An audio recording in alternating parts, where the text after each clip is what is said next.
नमस्कार विद्यार्थी मित्रांनो, मी विनोद मुंडे सर, संचालक यशवंत अकॅडमी गोकुंदा किनवट. तुम्हा सर्वांचं आमच्या यशवंत अकॅडमी या युट्यूब चॅनलवर या ठिकाणी मनापासून स्वागत करतो. आज आपण अंकगणितामध्ये एक नफा आणि तोटा, ज्याला आपण प्रॉफिट लॉस म्हणतो, हा घटक पाहणार आहोत. जे की मागच्या पोलीस भरतीमध्ये या घटकावर जे प्रश्न पडले आहेत ते प्रश्न आपण एकेकानं पाहणार आहोत. जसे की पहा, पहिला प्रश्न काय म्हणतो. पहिला जो प्रश्न आहे तो प्रश्न आहे पहा, रुपये 70 एक खेळणे खरेदी केल्यानंतर तेच खेळणे विकताना 15% नफा मिळविला.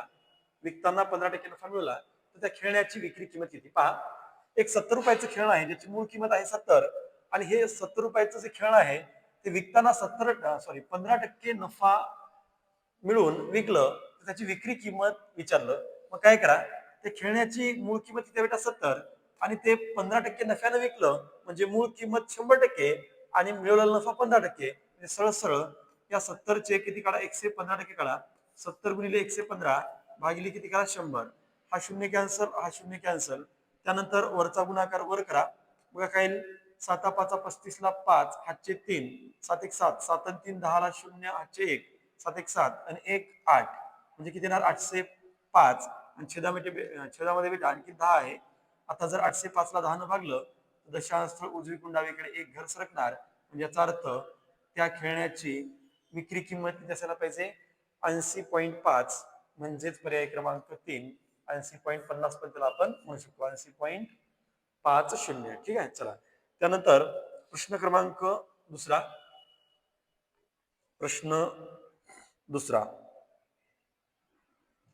पहा, रुपये 4000 किमतीचा मोबाईल रुपये 600 तोटा घेऊन विकला तर त्या मोबाईलची विक्री किंमत किती? पाहता, खूप सोपा प्रश्न आहे हा.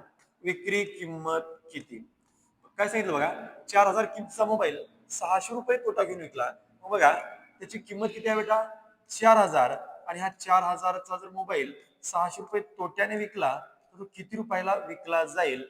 पहा, 0 0, 4000 मधून आपण 600 वजा करायलो, 10तून 6 गेले 4, आणि इथं असेल 3, म्हणजे 3400 रुपये ही त्याची विक्री किंमत असायला पाहिजे. पर्याय क्रमांक 2. आणि हा प्रश्न मुंबई पोलीस 2024 मध्ये आलेला आहे. चला, तिसरा प्रश्न बघा. आता पुढचा प्रश्न आहे प्रश्न क्रमांक 3. प्रश्न क्रमांक 3 पहा, रुपये 4000 किमतीचे घड्याळ शेकडा 12% तोटा घेऊन विकले तर किती रुपये तोटा झाला? बघा, हे जे घड्याळ आहे ते किती किमतीचं आहे बेटा? 4000 रुपये किमतीचं घड्याळ आहे, आणि हे घड्याळ आपण 12% तोटा घेऊन विकलं तर त्याची विक्री किंमत नाही विचारली, तर किती रुपये तोटा होईल? मग बघा, सरळ सरळ 4000 रुपया किमतीचं घड्याळ आहे आणि ते आपण 12% तोट्यानं विकलं तर किती रुपये तोटा होईल? तर 4000चे सरळ सरळ 12% काढा. 4000 गुणिले 12 भागिले 100 करा. 100 सोबत 2 शून्य कॅन्सल होईल, है ना. त्यानंतर 12 चोक 48 आणि समोरचा एक शून्य, म्हणजे उत्तर किती असायला पाहिजे? 480 रुपये. पर्याय क्रमांक किती दिसतो? 3. चला, आता त्यानंतर पुढचा प्रश्न पाहू आपण. प्रश्न क्रमांक 4. प्रश्न चौथा.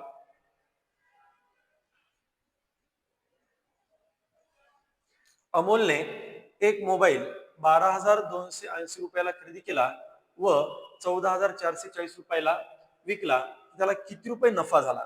ठीक आहे, त्याला किती रुपये नफा झाला? आता बघा, अमोलनं एक मोबाईल 12,280 रुपयाला खरेदी केला आणि 14,440 रुपयाला विकला. त्याला नफा किती झाला? बघा बेटा, नफ्याचा फॉर्म्युला काय असतो? तर नफा बरोबर विक्री आणि वजा काय असते? खरेदी, आहे ना. नफ्याचा फॉर्म्युला आहे विक्री मायनस खरेदी. मग सांगा, त्याने कितीला विकला? 14,440 ला विकला. बेटा खरेदी कितीला केला होता? 12,280. चला, वजाबाकी करून घ्या. शून्यामधून शून्य गेला, शून्य राहील. त्याच्यानंतर 4तून एक इथे घ्या, 14 झाले. 14तून 8 गेले बेटा, किती राहील? 6. आता इथे 3, 3तून 2 गेला 1, पुन्हा 4तून 2 गेले 2, आणि 1तून 1 गेला 0, म्हणजे 2160 एवढा नफा व्हायला पाहिजे, जे की पर्याय क्रमांक 2 मध्ये आहे. बघा, 2160 नफ्याचा फॉर्म्युला आहे विक्री वजा खरेदी. चला, पुढचा प्रश्न पहा आता. Next question. हा जो प्रश्न आहे तो प्रश्न पहा. मुंबई चालक पोलीस 2024 मध्ये आलेला आहे. एक मोटरसायकल रुपये 18,000च्या किमतीस विकली. बघा, एक मोटरसायकल 18,000 रुपये किमतीला विकली आणि तेव्हा त्याला 12.5% नफा झाला. त्या मोटरसायकलची खरेदी किंमत किती? बघा, पहिली पद्धत. आता एक लक्षात ठेवा, मोटरसायकल 18,000 रुपयाला विकली आणि विकल्यानंतर 12.5% जर नफा झाला असेल त्या मोटरसायकलची खरेदी किंमत किती? पहा बेटा, आता आपण या ठिकाणी काय करू, खरेदी आणि विक्री लिहू. उदाहरणामध्ये खरेदी 100. आता एखाद्या वस्तूची आपण खरेदी 100 रुपये मानली आणि 100 रुपयाची वस्तू जर आपण 12.5% नफ्याने विकली बेटा, तर ती कितीला विकली जाईल रे? 112.5 रुपयाला, आहे ना. 100 रुपयाची वस्तू जर 12.5% नफ्याने विकली तर 100ची वस्तू विकली जाईल 112.5 ला. ठीक आहे. आता आपल्याला काय म्हणते बघा, जेव्हा खरेदी किंमत 100 आहे तेव्हा विक्री किंमत 112.5 आहे. मग हे आपल्या उदाहरणामध्ये मोटरसायकल कितीला विकली? 18,000ला. मग विक्री जेव्हा 112.5 तेव्हा खरेदी 100. तर आपल्या उदाहरणामध्ये विक्री किंमत किती दिली? 18,000. मग विक्री जर 18,000 असेल तर खरेदी किंमत किती? प्रश्नचिन्ह घ्या. त्यानंतर आता आपण काय करू, हे 18,000चा आणि बेटा 100चा तिरकस गुणाकार होईल आणि छेदामध्ये कोण असेल रे? 112.5 हे असेल छेदामध्ये. त्यानंतर काय करायचं, भाग द्या. 12.5 8 100 आणि बेटा 12.5 9 112.5. ठीक आहे. त्यानंतर या 9 इथं भाग द्या. 9 दुनी 18 आणि समोरचे 3 शून्य. आता शेवटी काय उरलं तर 8चा आणि 2000चा गुणाकार, 8 दुनी 16 आणि समोरचे 3 शून्य, म्हणजे त्या मोटरसायकलची खरेदी किंमत किती असायला पाहिजे बेटा? पर्याय क्रमांक 3 16,000 रुपये असायला पाहिजे. ठीक आहे. ही झाली पहिली पद्धत. आता बघा दुसरी पद्धत सांगतो. तुम्हाला जर एखाद्या वस्तूची विक्री किंमत दिली असेल आणि झालेला सगळा नफा दिला असेल आणि तुम्हाला जर त्या वस्तूची खरेदी किंमत विचारली असेल तर थोडक्यात सांगतो, ख बरोबर, ख म्हणजे आता खरेदी, तर काय करायचं, ख बरोबर दिलेली विक्री किती? 18,000. विक्री किंमत 18,000. खरेदी किंमत काढताना 100 बेटा अंशात लिहायचं, 100 अंशात लिहायचं आणि 12.5% नफा झाला म्हणजे 100 प्लस 12.5 112 पॉईंट किती लिहायचं? 5. ठीक आहे. आता हे कॅल्क्युलेशन करून घ्या. कॅल्क्युलेशन केलं तर काय बघा, 12.5 8 100, 12.5 9 112.5, पुन्हा हे 9 दुनी 18 आणि समोरचे 3 शून्य. ठीक आहे. समोरचे 3 शून्य. आता 8 दुनी 16 आणि समोरचे 3 शून्य लावून टाका. आपलं उत्तर किती यायला पाहिजे? 16,000. ही पहिली पद्धत. आणि ही दुसरी. खरेदी किंमत काढताना विक्री किमतीला किती गुणायचं? 100 आणि छेदामध्ये 12% नफा म्हणलं तर 112.5 घ्या. 10% तोटा म्हणलं तर 90 घ्या. नफा म्हणलं तर 100 प्लस आणि तोटा म्हणलं तर त्या ठिकाणी 100 मायनस घ्यायचे. ठीक आहे. चला पुढचा प्रश्न पहा आता. प्रश्न क्रमांक 6. एक सायकल 1,960 रुपयामध्ये विकत घेऊन 1,862 रुपयामध्ये विक्री केल्यावर किती टक्के नुकसान होईल? किती टक्के नुकसान होईल म्हणजे शेकडा तोटा आपल्याला कळायचा आहे. ठीक आहे. मग 1960 रुपयाला खरेदी केलेलं जर सायकल आपण 1862 मध्ये विकला असेल तर बेटा नक्कीच या ठिकाणी तोटा होईल. आपण बघू तोटा किती होईल. ठीक आहे. तोटा किती होईल, तर तोटा कसा करायचा असतो? खरेदी मायनस विक्री. मग खरेदी किंमत किती आहे? 1960 आणि मायनस विकलं कितीला? 1862 रुपयाला. मग बघा बरं कितीला तर वजाबाकी. 1960 मधून 1862 आपण इकडे बाजूला मायनस करू. या 19 मधला एक घ्या, इथून एक इथं घ्या. 10 मधून 2 गेले 8. त्याच्यानंतर इथं किती आहे? 15 आणि 15तून बेटा 6 गेले 9 आणि इथं आहे 0 म्हणजे किती? 98. म्हणजे या व्यवहारामध्ये जो तोटा झाला बेटा तो किती रुपये असेल रे? 98. आपल्याला विचारलं किती टक्के नुकसान होईल. मग आता लक्षात ठेवा, खरेदी किंमत शेकडा नफा किंवा शेकडा तोटा हा नेहमी खरेदी किमतीवरच काढतात. मग आता आपला आन्सर काय बघा, आपल्याला किती तोटा झाला रे बेटा? 98. आणि हा 98 रुपये तोटा कशावर? खरेदी किमतीवर. म्हणजे 1900 कितीवर? 60 वर. 1960 वर 98 तर बेटा 100वर किती? ठीक आहे. आता काय करा, हा शून्य बेटा कॅन्सल करा. हा शून्य काय करा? कॅन्सल. ठीक आहे. त्यानंतर बघा 98 1 98 आणि 98 दुनी 196. ठीक आहे. त्यानंतर आता या 2 इकडे 10 ला आपण भाग देऊ शकतो. 2 पंचे 10 आणि शेवटी काय उरलं बरं? 5 गुणिले 1 म्हणजे 5 1 5. तर किती टक्के नुकसान व्हायला पाहिजे, तर या ठिकाणी आपलं उत्तर यायला पाहिजे 5% नुकसान. बघा बरं, पर्याय क्रमांक 1 दिसतो. किती टक्के नुकसान होईल तर 5%. चला आता पुढचा प्रश्न, प्रश्न क्रमांक 7. प्रश्न 7वा बघा काय आहे. एक फळ विक्रेता 10 रुपयाला 5 या दराने संत्री खरेदी करतो आणि 15 रुपयाला 6 संत्रे या दराने विक्री करतो. त्याला किती टक्के नफा मिळतो? ठीक आहे, त्याला किती टक्के नफा मिळतो? चला, किती टक्के नफा मिळतो? अमरावती शहर पोलीस 2024 मध्ये हा प्रश्न आपल्याला विचारलेला आहे. बघा, एक फळ विक्रेता 10 रुपयाला 5 या दराने संत्री खरेदी करतो आणि 15 रुपयाला 6 संत्रे या दराने विक्री करतो, तर त्याला किती टक्के नफा मिळतो? ठीक आहे, बघा आता एक लक्षात घ्या, 10 रुपयामध्ये 5 संत्रे खरेदी करतो म्हणजे एका संत्र्याची खरेदी बघू आपण. पहिल्यांदा काय करू आपण, एका संत्र्याची खरेदी बघू. बघा मग, 10 रुपयामध्ये 5 संत्रे म्हणजे 5 दुनी 10, म्हणजे एका संत्र्याची खरेदी किती बेटा? 2 रुपये. चला आता एका संत्र्याची आपण विक्री बघू. एका संत्र्याची विक्री किंमत किती असेल, तर विकताना कसं विकतो बघा, 15 रुपयामध्ये 6 संत्रे विकतो. मग इथं काय करा, 3 5 15 आणि पुन्हा 3 दोन्ही 6 आणि बेटा 5 ला जर 2 न भागलं तर किती येणार? 2.5 रुपये. मला सांगा, त्यानं एक संत्र किती रुपयाला खरेदी केलं बेटा? 2 रुपयाला. त्यानंतर विकलं कितीला रे? 2.5 रुपयाला. मला सांगा, 2 रुपयाला एखादी वस्तू आपण खरेदी केली आणि 2.5 रुपयाला जर विकली तर बेटा निश्चितच तुम्हाला आता कळालं असेल, या ठिकाणी आपल्याला नफा किती होणार? 0.5 रुपये. किती होणार? 0.5 रुपये नफा होणार. आपल्याला विचारलं शेकडा नफा किती. आता पहा, शेकडा नफा कसा काढायचा, तर 2 रुपये खरेदीवर है ना, किती आहे खरेदी? 2 रुपये. 2 रुपये खरेदीवर 0.5 रुपये नफा, तर कितीवर? 100वर किती? बघ रे, 2 पंचे 10 आणि समोरचा आहे 0. किती आलं? 50. आता या दोघांचा गुणाकार करून घे. 0ला 0, 5 5 25 आणि बेटा गुण्य आणि गुणकामध्ये दशांश एक आहे. इथं गुणाकारामध्ये एक दशांश सरकून द्या, म्हणजे आपलं उत्तर किती टक्के नफा व्हायला पाहिजे? तर या ठिकाणी उत्तर यायला पाहिजे 25% नफा व्हायला पाहिजे. तर त्याला किती टक्के नफा मिळतो? 50%, 40%, 30% आणि 20%. बघा, 10/5 2 रुपये आणि 5/2 2.5, नफा येणार 0.5. 2 वर 0.5 तर 100 वर किती? तर 25%च उत्तर यायला पाहिजे. ठीक आहे, ऑप्शन मध्ये कदाचित प्रिंटिंग मिस्टेक झाली असेल. आपण असं गृहीत धरू की जो चौथा पर्याय आपल्याला 20% दिला बेटा, त्याला आपण 25% करू आणि निश्चितच सांगतो की या प्रश्नाचं उत्तर हे 25%च यायला पाहिजे. ठीक आहे, चला प्रश्न क्रमांक 8 पाहू आता. 8वा प्रश्न. तर पहा, प्रश्न क्रमांक 8. प्रश्न 8वा. एक दुकानदार एका कपाटाच्या छापील किमतीवर शेकडा 20 सूट देतो, तरीही त्याला 12% नफा होतो. कपाटाची छापील किंमत 3,472 रुपये असेल, तर त्या कपाटाची खरेदी किंमत किती? पहा बेटा, या प्रकारचा जर प्रश्न विचारला तर डायरेक्ट खरेदी किंमत कशी करायची तुम्हाला सांगतो. पहा, छापील किंमत किती दिली रे? 3,472. ठीक आहे, त्यानंतर गुणिले त्याच्यावर किती टक्के सूट दिली बेटा? 20% सूट दिली, म्हणजे इथं 100 मधून 20 मायनस करा, 80 लिहा.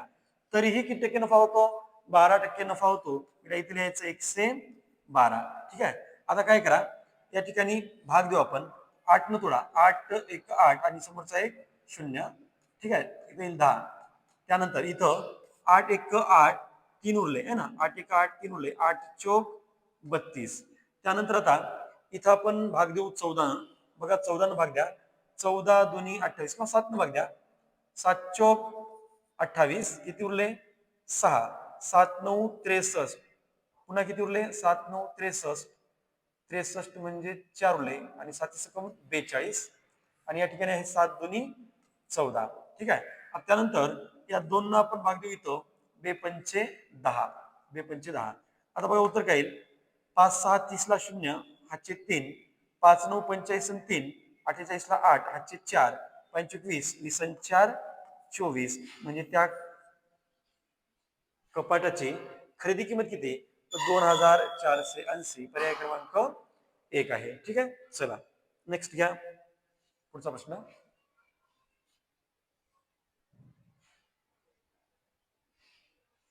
आता पहा प्रश्न क्रमांक 9. एका शेतकऱ्यास एक कृषी पंप छापील किमतीवर शेकडा 12% सूट मिळाल्यानंतर 6600 रुपयाला मिळाला, तर कृषी पंपाची छापील किंमत किती असेल? तर पहा आता या ठिकाणी प्रश्न काय विचारला, एका शेतकऱ्याला एक कृषी पंप छापील किमतीवर शेकडा 12% सूट मिळाल्यानंतर 6600 रुपयास मिळाला, तर कृषी पंपाची छापील किंमत किती? पहा आता ही जी सूट दिली बेटा ती कशावर आहे रे? छापील किमतीवर आहे ना. आणि छापील किमतीवर सूट किती दिली? 12%. आणि सूट दिल्याच्या नंतर त्या शेतकऱ्याला तो जो कृषी पंप आहे तो 6600 रुपयाला मिळाला, तर कृषी पंपाची छापील किंमत किती विचारलं. मग लक्षात ठेवा आपण आता काय करू, हे छापील किंमत आणि इकडे घेऊ बेटा विक्री किंमत. आता समजा एका वस्तूची छापील किंमत किती आहे? 100. आणि या 100 रुपये छापील किमतीवर जर आपण 12% सूट दिली बेटा, तर ती वस्तू आपण कितीला विकणार रे? सांगा बरं. 88 ला विकणार आहे की नाही. मग जेव्हा 88 रुपये विक्री किंमत आहे तेव्हा छापील किंमत किती असेल? 100. मग आपल्या उदाहरणामध्ये विक्री किंमत किती आहे बेटा? 6600. तर छापील किंमत किती? बरोबर. चला 100 गुणिले 6600 भागिले किती घ्या बेटा? 88 घ्या. चला बरं आता कसं करता येईल? 11 6 किंवा 22 त्रिक 66 समोरचे 2 शून्य पुन्हा 22 चोक 88 आहे ना. 22 चोक 88 पुन्हा त्यानंतर या 4 न जर 100 ला तुला बेटा तर किती येणार रे? 25. आणि शेवटी गुणाकार करा कशा कशाचा? 25 त्रिक 75 आणि बेटा समोरचे 2 शून्य. त्या कृषी पंपाची छापील किंमत किती असायला पाहिजे? 7500 रुपये, म्हणजे की पर्याय क्रमांक 1 दिसतो. ही झाली पहिली पद्धत. आता दुसरी पद्धत सांगतो. कितीला विकलं किंवा किती रुपयाला मिळालं? 6600 रुपयाला विकलं. छापील किमतीवर किती टक्के सूट दिली? 12% सूट दिली. 12% सूट देऊन 6600 रुपयाला विकलं. मग हे 6600 विक्री त्यानंतर वर घ्यायचे बेटा 100 आणि कशी सूट दिली रे? 12% सूट दिली म्हणजे इथे किती घ्यायचे? 88. पहा आता 22 त्रिक 66 समोरचे 2 शून्य या ठिकाणी 22 चोक 88 त्यानंतर 4 न इथं थोडा 25 येईल. त्यानंतर 25 त्रिक 75 आणि समोरचे 2 शून्य ठेवले तर उत्तर येणार आपलं 7500. पर्याय क्रमांक 1 येणार. चला पुढचा प्रश्न पहा आता. प्रश्न क्रमांक 10.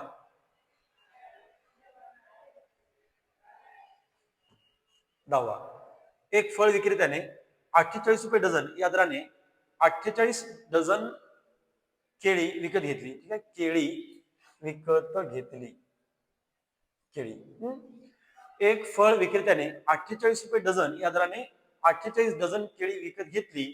त्यातील 1 डझन केळी नासली. उरलेली सर्व केळी 72 रुपये डझन या दराने त्याने विकली. तर या व्यवहारात त्याला नफा झाला की तोटा आणि किती रुपये? ठीक आहे, शेकडा नफा वगैरे नाही विचारलं, नेमकं नफा झाला का तोटा आणि तो किती रुपये विचारला. चला आता आपण हे बघू. त्यानं हे केळी कितीला खरेदी केली? 48 रुपये डझन दराने किती केली? 48 डझन खरेदी केली आहे ना, विकत घेतली. 48 रुपये डझन दराने 48 डझन केळी विकत घेतली. मग सांगा बरं 48 गुणिले 48 किती होईल?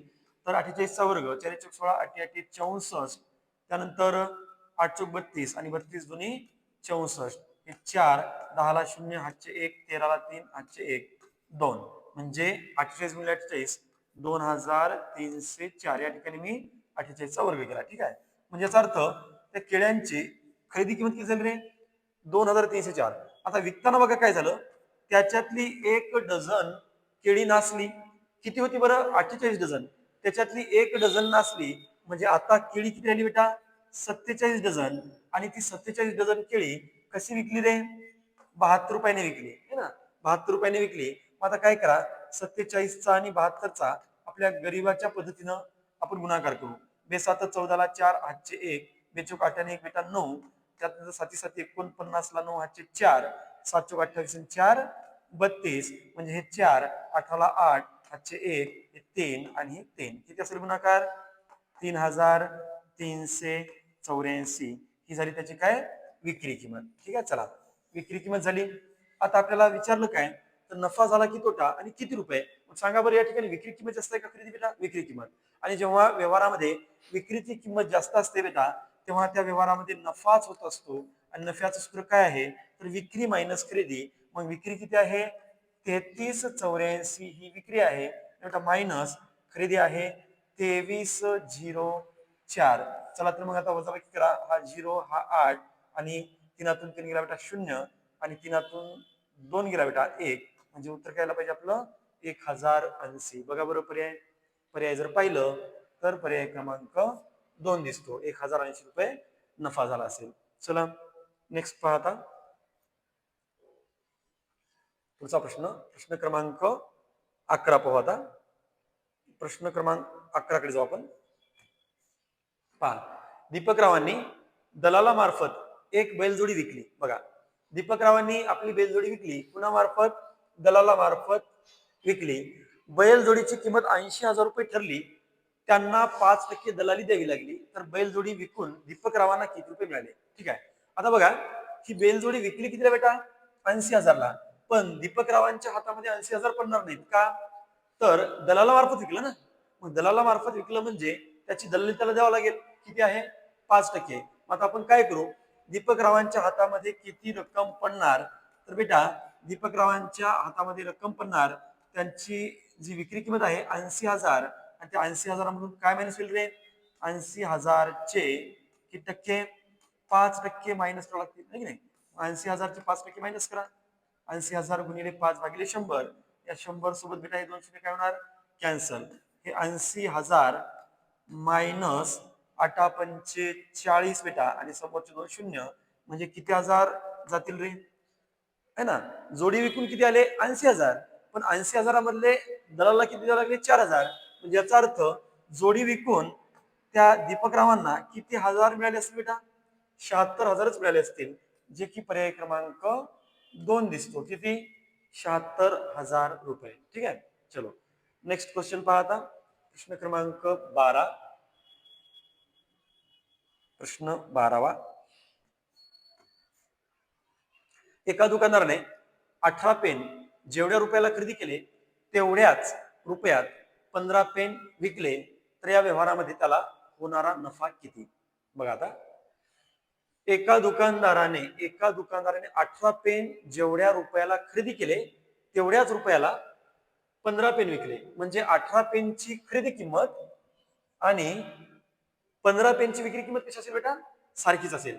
तर आता आपल्याला विचारलं या व्यवहारामध्ये होणारा सेकडा नफा किती. चला मी आता काय करतो पहा या ठिकाणी एक आपण शॉर्टकट पाहू. तर 18 पेनची खरेदी किंमत कारण 18 पेन जेवढ्या रुपयाला खरेदी केल्या तेवढ्याच रुपयामध्ये 15 पेन विकल्या याचा अर्थ 18 पेनची खरेदी किंमत आणि त्याच्यानंतर 15 पेनची विक्री किंमत कशी आहे बेटा सारखी आहे. तर आपण आता काय करू या 18चा आणि 15चा लसावी करू. किती बरं 18चा आणि 15चा लसावी 90. ठीक आहे, आता आपण असं म्हणू की 18 पेनची खरेदी किंमत 90 रुपये आणि 15 पेनची विक्री किंमत पण 90 रुपये. ठीक आहे, चला अलग लक्षात 18 व 15चा लसावी करा बेटा. काय करा लसावी. आता आपल्याला माहित आहे 18 आणि 15चा लसावी जो आहे तो किती येतो 90. ठीक आहे, आता 18 पेनची खरेदी किंमत 90 आणि 15 पेनची विक्री किंमत पण 90. मग आता बघा एका पेनची खरेदी किंमत आपण काढू. एका पेनची खरेदी किंमत कशी करणार 90 रुपयामध्ये किती पेन खरेदी केली बेटा 18 म्हणजे काय तर 18 पंचे 90 18 पाचा 90 म्हणजे एका पेनची खरेदी किंमत किती आली 5 रुपये. त्यानंतर बघा एक पेनची विक्री पाहू आपण. एका पेनची विक्री किंमत किती तर 90 रुपयामध्ये किती पेन विकल्या रे 15 15 6 90 म्हणजे एक पेन कितीला खरेदी केला असेल 5 रुपयाला. एक पेन 5 रुपयाला खरेदी केलं आणि एक पेन विकलं कितीला 6 रुपयाला. मला सांगा बेटा आता एका पेन मागे किती नफा आहे खरेदी केलं 5 ला आणि विकलं कितीला 6 ला. मग लक्षात ठेवा या 5 रुपये खरेदीवर किती रुपये नफा रे 1. 5 रुपयाला खरेदी करून 6 रुपयाला विकलं 5 रुपये खरेदीवर 1 रुपये नफा बेटा तर 100वर किती रे 5 दुनी 10 आणि समोरचा एक 0 आणि 20% एवढा नफा व्हायला पाहिजे, जे की पर्याय क्रमांक 2 दिसतो. 20% नफा. ठीक आहे. आणि त्याची दुसरी एक पद्धत आहे, पण आपण या एकाच मेथडनं पाहू. चला त्यानंतर नेक्स्ट क्वेश्चन, प्रश्न क्रमांक 13. प्रश्न 13 पहा. संगीताने 9,200 ला खरेदी केलेली टीव्ही 11,500 रुपयाला विकली तर शेकडा नफा किती? पहा. या संगीता नावाच्या मुलीने काय केलं, 9,200 रुपयाला खरेदी केलेला जो टीव्ही आहे बेटा, तो 11,500 रुपयाला विकला तर तिला शेकडा नफा किती होईल? बरं होईल की नाही नफा? होईल. का तर खरेदी केलं 9,200 ला आणि विकला 11,500 ला, म्हणजे विक्री किंमत बेटा जास्त आहे, या ठिकाणी नक्कीच शेकडा नफा होईल. तर त्यापूर्वी आपण काय करू, नफा किती होईल ते बघू. नफा कसा काढायचा? विक्री किंमत 11,500 मायनस खरेदी किंमत 9,200. ठीक आहे. 0 0 5मधून 2 गेले बेटा 3 आणि 11तून 9 गेले बेटा 2, म्हणजे नफा किती झाला रे? 2300. आपल्याला नफा नाही विचारलं, आपल्याला विचारलं शेकडा नफा. मला सांगा शेकडा नफा कसा काढायचा असतो? तर शेकडा नफा किंवा शेकडा तोटा हा नेहमी खरेदी किमतीवरच काढतात. चला मग किती रुपये खरेदीवर सांगा? 9,200 आहे ना. 9,200 रुपये खरेदीवर किती नफा रे? 2300 रुपये नफा. तर आपल्याला विचारलं 100 वर किती, म्हणजे शेकडा नफा. 100वर किती? चला 2 2 0 काय होणार? कॅन्सल. 2 2 0 काय झालं बेटा? कॅन्सल. आता मला सांगा या ठिकाणी 23 आणि 92 एकाच पाड्यामध्ये आहेत. 23 1 23 0 0 आणि बेटा इथं काय येईल? 23 चौक 92. आता वर आहे 100 गुणिले 1 म्हणजे 100च आहे. आता 100ला आपण 4 न भागलं तर 4 दुनी 8, 2 उरले किती रे? 4 25. म्हणजे कोण आहे पहा व्यक्ती? संगीता. संगीताला या व्यवहारामध्ये 25% नफा व्हायला पाहिजे का? पहा पर्याय क्रमांक किती आहे रे? 3. 25% नफा. ठीक आहे. चला नेक्स्ट क्वेश्चन पहा. आता प्रश्न क्रमांक 14 बघा बेटा. प्रश्न 14. एका दुकानदाराने 25 बाहुल्यांच्या मूळ खरेदी किमतीत त्यापैकी 20 बाहुल्यांची विक्री केली तर या व्यवहारामध्ये नफा तोटा किती? नफा किंवा तोटा किती? बघा मागचा जो प्रश्न पाहिला आपण तोच आहे बेटा. एका दुकानदाराने 25 बाहुल्यांच्या मूळ खरेदी किमतीत त्यापैकी 20 बाहुल्यांची विक्री केली, म्हणजे 25 बाहुल्यांची खरेदी किंमत आणि 20 बाहुल्यांची विक्री किंमत कशी आहे बेटा? सारखी आहे. आता आपण काय करू, या व्यवहारामध्ये झाला शेकडा नफा किंवा शेकडा तोटा विचारला तर आपण काय करू, या 25चा आणि 25 व 20 चा लसावी काढा रे. किती तो बरं लसावी? 25 आणि 20 चा लसावी येतो बेटा 100. किती येतो? 100. चला आता याचा अर्थ काय झाला की 100 रुपयामध्ये 25 बाहुल्या खरेदी केल्या आणि 100 रुपयामध्येच 20 बाहुल्या विकल्या तर शेकडा नफा किती? आता आपण काय करू, एका बाहुलीची खरेदी किंमत करू बेटा. एका बाहुलीची काय करायची? खरेदी किंमत कशी काढणार रे? 100मध्ये किती बाहुल्या खरेदी केल्या रे? 25. मग याचा अर्थ एका बाहुलीची खरेदी किंमत किती झाली? 25 चौक 100. आता एका बाहुलीची आपण विक्री किंमत करू बेटा. 100मध्ये किती बाहुल्या विकल्या रे? 20. म्हणजे 20 100. म्हणजे सांगा एक बाहुली खरेदी कितीला केली? या ठिकाणी एक बाहुली खरेदी केली बेटा 4 रुपयाला आणि विकली कितीला रे? 5 ला. या ठिकाणी किती नफा होईल बरं? 4 ची वस्तू 5 ला विकली, 1 रुपया नफा. आपल्याला विचारला शेकडा नफा किंवा शेकडा तोटा, तर या व्यवहारामध्ये बेटा शेकडा नफा होणार आहे. शेकडा नफा होणार आहे आणि तो किती? तर नफा झाला बेटा 1 रुपया आणि तो किती रुपये खरेदीवर रे? 4. मग 4 रुपयावर 1 तर 100वर किती? चला या 4 ने द्या थोडा. 4 दुनी 8, 4 25 आणि पुन्हा किती होणार? 25%. किती यायला पाहिजे? 25%. बघा बरं पर्याय नंबर 3 दिसतो. किती? 25%. चला नेक्स्ट क्वेश्चन. पुढचा प्रश्न पहा आता.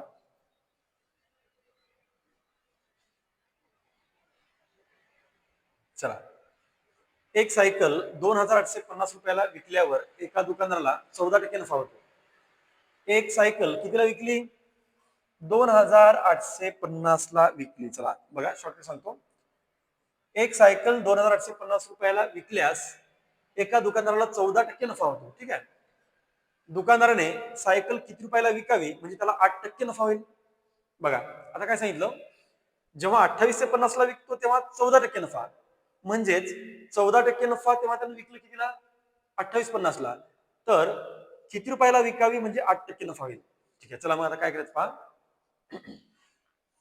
14% नफा घेऊन कितीला विकलं, 2850 ला विकलं आणि 14% नफा घेऊन मग काय करू आपण, 114 आहे ना, 14% नफा ना, 114% म्हणजे किती रे, 2850. नाही नाही, 14% म्हणजे 114 घेतो मी. 114% म्हणजे 2850. तर 8% नफा म्हणजे 108% म्हणजे किती, चला सोडून घ्या, तिरकस गुणाकार करा. 2850 गुणिले 108 आणि बेटा छेदामध्ये किती येईल रे, 114. 100 किती येईल, 14. क्या आता 114 आलं. आता आपण याला सोडून घेऊ पहा, कितीनं भाग जाईल पहा. आता पहिल्यांदा इथं 2 न भाग द्या, 2 न भाग द्या. कसं पाहता, तर बे पंचे 10 आणि बे चोक 8, इथं बे पंचे 10, एक उरला बे 7 14. ठीक आहे, 57 आलं आणि वर आलं 54. आता बघा या ठिकाणी 50 5 250 आणि 7 5 35. ठीक आहे, याचा अर्थ 57 5 285, 57 5 285 आणि समोरचा बेटा 0. चला आता या ठिकाणी हा गुणाकार करून घेऊ आपण. किती येईल, हा शून्याला 0, 5 20 ला 0, हातचे 2, 5 5 25 2, 27 म्हणजे किती याला पाहिजे उत्तर, 2700. पर्याय क्रमांक 2 आहे, 2700. चला बेटा आता एक शेवटचा क्वेश्चन पाहू आपण, प्रश्न क्रमांक 16. ठीक आहे, 16वा प्रश्न पहा. 2.25 लाखात घेतलेले घर 1,84,000 रुपयाला विकले तर किती रुपये तोटा झाला. ठीक आहे, चला तोटा, तोटा बरोबर काय असते रे, तोटा बरोबर खरेदी मायनस विक्री असते, है ना, खरेदी मायनस विक्री असते. मग 2.25 लाख रुपयाला घेतलेले घर, 2.25 लाख रुपयाला म्हणजे खरेदी किंमत. ठीक आहे, आता खरेदी किती आहे बरं, 2.25 लाख म्हणजे 2,25,000 आहे ना. 2.25 लाख रुपयाला घेतलं घर, कितीला विकलं बेटा, 1,84,000 रुपयाला विकलं. तर किती तोटा होईल, वजाबाकी करा. 0 0 0, 5 4 गेला 1, इथला एक इथं घ्या, 12 8 गेले बेटा 4 आणि इथं असेल 0. किती रुपये तोटा झाला, तर 41,000 रुपये तोटा होईल. पर्याय क्रमांक 4. चला तर विद्यार्थी मित्रांनो, आमचा हा आजचा व्हिडिओ जर आपल्याला आवडला असेल तर आमच्या यशवंत अकॅडमी या युट्यूब चॅनलला लाईक करा, शेअर करा, सबस्क्राईब करा आणि हा व्हिडिओ आपल्या मित्रांपर्यंत पोहोचवा. धन्यवाद.